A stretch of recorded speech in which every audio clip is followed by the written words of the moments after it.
Today I'm talking with Patti Haus, and Patti is a course launch strategist. So I'll give you a little bit of background about this lady. Patti Haus is a conversion copywriter who helps course creators strategically sell more courses. She's on a mission to help her clients stop stressing about their messaging and grow their business without feeling that they're being overly aggressive in their marketing, and I totally get that feeling. Her clients love her excellent communication and her ability to get results. She specializes in email marketing strategy and campaigns for course launches. Patti and I started talking a couple of months ago when I saw some of her posts and comments in some of the business forums online, and I realized that we help the same type of clients just at opposite ends of their journey. I help people design and develop their courses, and Patti helps them sell them. And through talking with Patti, I really began to understand that these two processes are not, or should not, be totally separate aspects of the successful course creation process. So the question I want to start with, Patti, is why is it so important for a course creator to begin thinking about the marketing of their course right from the start of their course creation process? In September, it was so great to meet you. I just wanted to say that it's so nice to see somebody who has a very similar philosophy about course creation as I do. So getting back to your question, I think it's important to think about selling your course as soon as you start thinking about your course, because you cannot exist within a bubble. And before you ever start to create your course, you need to know who's going to buy it, because that's going to help you figure out your content for your course. And it's also going to help you with list building and creating all your copy and actually eventually selling your course. So I think that you have to remember that your entire process all fits together. And knowing who that one big, your one ideal client or your one ideal student is vital right off the bat. I would so agree with that. I find quite often people come into the course creation process and they're thinking like, no, I already know. I know who that is. I know who that is. And they skip over that. And who am I to tell them otherwise if they really think they know? But yes, if you're not specific and you don't really have that picture in your mind of who it is you're helping, whose problems you have the solution to, your course is not going to be effective, and from your perspective, you're not going to be able to sell it. That's right. That's absolutely correct. So again, marketing is not my background at all. Like I said, we kind of are sequential in the whole process. From a course creator's point of view, is it possible for them to start from the beginning, either by themselves or with the help of a specialist like you, start to think of what are the key phrases, key words? I guess I'm thinking in terms of, the key phrases for your marketing, for the SEO, for your landing pages and all the marketing you're doing for it. Can they do that should they be doing that from the outset? Absolutely. So I always suggest, for sure, before you start thinking about marketing, and definitely also before you even start thinking about creating your course, understand you need to understand who your ideal client avatar is. Yeah. And then you need to find those people and maybe do a bunch of research. Ask them what their biggest problems are. Ask them what frustrates them. Ask them, what they need help with, what's holding them back from reaching their goals or dreams or whatever. And so never underestimate the power of user research. You'll get those phrases, those keywords, and you're going to get the answer to the questions that you haven't even thought to ask yet. Interesting.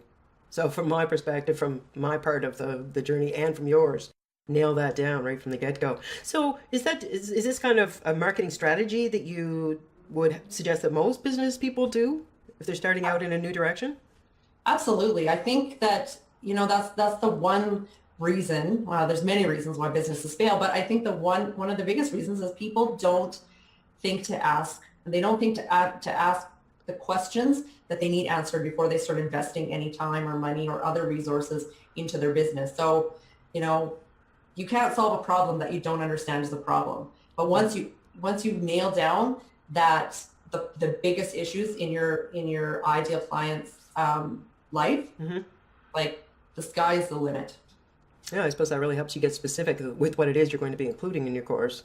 That's right. And you're already targeted with your marketing. Yeah. Yikes. So from your point of view, somebody who has prospective clients come to you and say, okay, I need you to help me sell this product. You look at these things, you've had successful courses, and I'm sure you've looked at some courses and thought, oy, what am I going to do with this one? What would you say is one or two of the biggest problems you see in courses that come to you that you know are going to be really problematic to sell?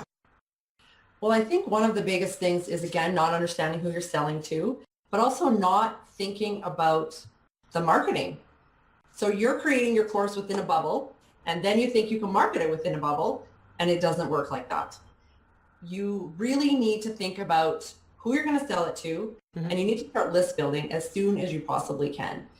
So understanding that creating your list is important. It's vital, really. Unless you have a really huge ad budget, you need to build your list. And you also need to think about how to build your authority within your industry, because people don't buy from people that they don't trust.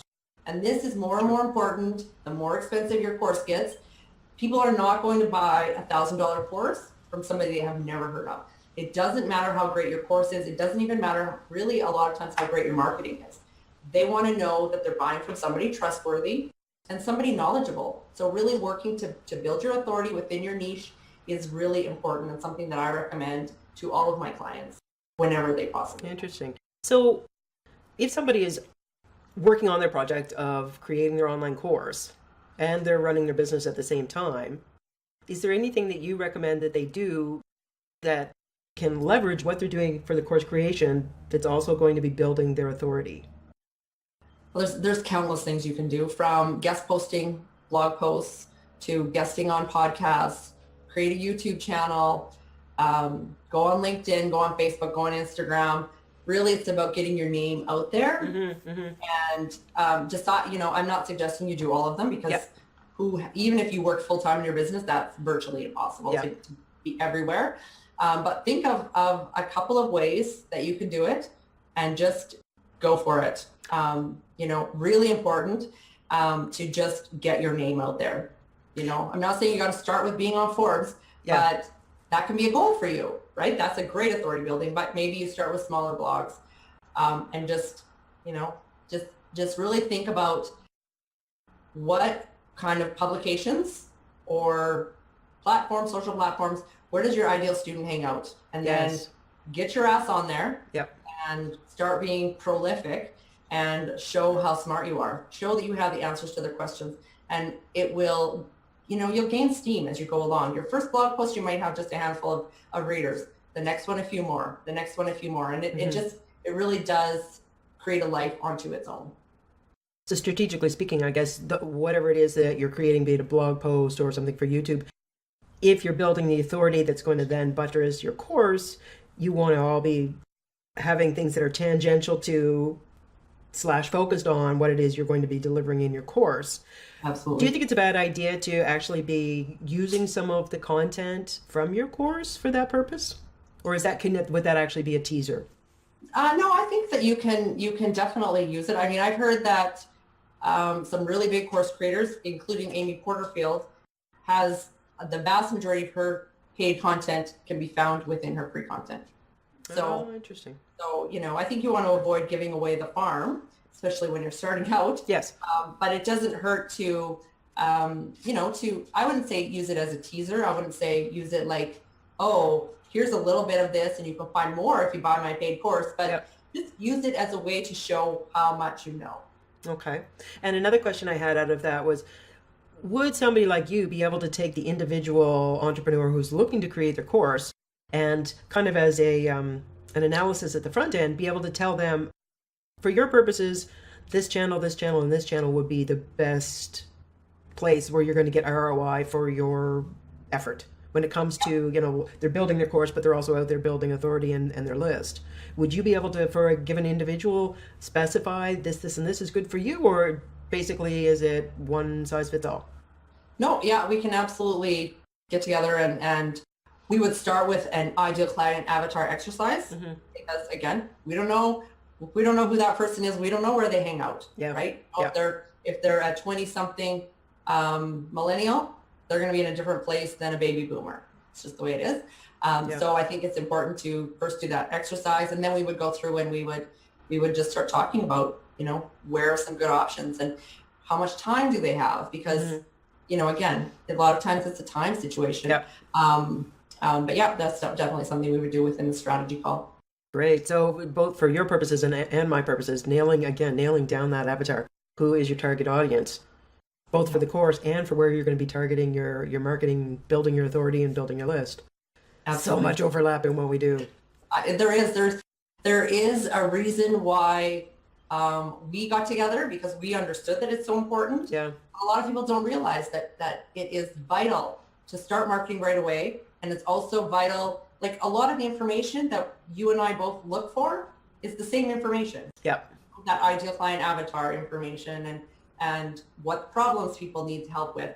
That's all information we use not only in the marketing, but in the content creation as well. Yeah. So should you have an evergreen launch, or do you want an open close launch? First of all, can you explain what those are from the course term, but also from the course creator's point of view, and which one would you suggest? So an evergreen launch is a course that is always available. So you're launching it kind of consistently usually through things like an evergreen webinar, which leads to an evergreen email funnel. And an open close launch is a launch that's usually available like 1 to 3 times a year, and it's open. Your cart is open for like 3 to 5 days generally. It really depends. The problem with an evergreen launch is that there is no sense of urgency usually. You have to kind of create some almost fake urgency, not really, but a little bit fake. Yeah. Because you want to maybe give like a really time limited coupon or something. Otherwise people are like, this is always available. I'm just going to... I'll get it another time. Yeah. And the problem with creating coupons or discounts is that once people are used to that, that's what they always expect from you. Okay. So kind of like the JCPenney form of marketing where there's always a sale coming up. Why would you buy it at a regular price when there's always going to be a sale? So that's something to think about. And I like open close launches, although I do also really enjoy evergreen launches, but I like the really fast action in an open close launch. You know, you work your ass off for a week and then you're done, right? You're just like, okay. But then of course you don't have consistent money coming in either. So always something to think about. But yeah, the sense of urgency and scarcity in an open close launch, it can be extremely effective. Okay. From my point of view, I see, especially if you're looking at somebody who's creating a course for the first time, most of the courses that I've ever created and that I've worked with other people on, first iteration is usually not the final iteration, or at least it shouldn't be. If you're going to realize once you get it launched, you go through it and you have it in your mind, it's going to play out this way, this way, this way, and you do your first launch, your pilot, it unearths all kinds of issues that you have to go back and tweak and improve, which is great because with every iteration, your course is getting better and better. You're probably, in my experience, you're probably not getting to the point where it's evergreenable until at least 3 or 4 iterations in. By that time, all the kinks are worked out. All those FAQs that started coming up the first time that you were surprised about have been answered. It's all now incorporated. Then it's just so slick, you could put it out there as an evergreen. Yeah, from my experience, the first time, probably not evergreen. No, and I know that it is extremely rare for somebody's very first launch of their very first course to be like a 6-figure launch. That's as much as you hear about that. You do, but I don't know that it's ever really. I don't know that we're ever hearing the true story about these really big 6-figure launches, because I've worked really closely with some really big course creators, and by and large, the vast majority of them say they started with a little tiny course. Yep. And it was, they sold a handful. They took it. They made the course better.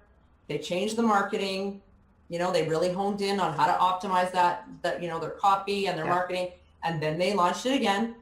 And then they launched it again. And they kept doing that. And that's, I think, where the difference is between a really successful course creator and somebody who is not, is that, for one thing, a lot of course creators quit after they only sell 20 of their courses. They just abandon the whole project and realize that it's way more work than this passive income dream that we've been sold. And I think that the other problem is that people don't go in and fix it and make it better. They don't change their copy. They don't, interview current students. They don't talk up what they could fix. We're always kind of afraid to get feedback. Yet feedback is the only way we can actually get better. Yeah, absolutely. Like your user testing. Yeah. Oh, fantastic. Yeah, it's again, from both our perspectives, you have to expect as a course builder that you're going to have to pilot it and tweak it more than a few times. And you've got to have that in mind and have the tenacity to know that that's what you've got in front of you. Yeah, absolutely. Awesome. So if just in closing, is there anything, if somebody said to you, okay, you've got 10 seconds, what is the goal that you would tell anybody who's sitting here thinking, I want to create my own online course? My suggestion is to get started. Don't let it sit as a dream in your mind. Start and then optimize. So start, finish, optimize, and keep on going, and know that, you're going to have to work at it, and, get into the head of that ideal reader or that ideal student, get into their head, figure out what they need. You'll be able to figure out all the answers once you know what the real problems are. Fabulous. Well, Patti, thank you so much for taking the time to talk to me today. Thank you, September. This was really great. Yeah. Talk to you again soon. Bye-bye. Bye.